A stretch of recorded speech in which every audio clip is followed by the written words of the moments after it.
Yeah, I believe the criteria should be more than just a winning personality. You have to have substance. You have to have content. You have to have. You have to be deeply rooted in good intellect, good manners, a good credentials, a long history of good deeds and productivity and contributing to humanity in a very positive way. All these things have to be considered before you decide who to vote for. What kind of a past did they have? The good and the bad. The good, the bad, and the ugly. Clint Eastwood. But it wasn't all good, was it? There was some bad. I reckon so. There was some bad sometime in their history. But does their good deeds outweigh their bad deeds? That's how the Jews reconcile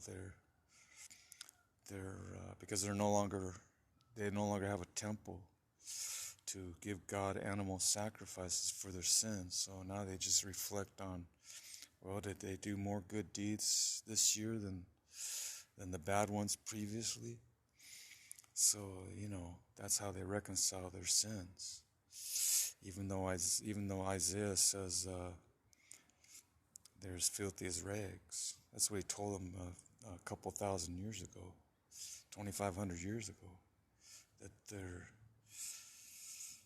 was no righteousness in their works at all, because they were done under their own criteria and their own standards rather than God's. Read the book of Isaiah, it's very interesting. Outward shows of humility and good deeds and philanthropical acts, and yet God considered them stained with sin and filth and corruption. And yet they had the outward trappings of being good stewards and good citizens and good neighbors and good family members. And yet they were polluted according to God's standards. How could that be? I guess God knows all the ins and outs of each individual. He sees everyone's motives for why they do things. He sees what goes on behind closed doors, in their closets. Yeah, everyone's got skeletons in their closets. Skeletons. Everyone's got it.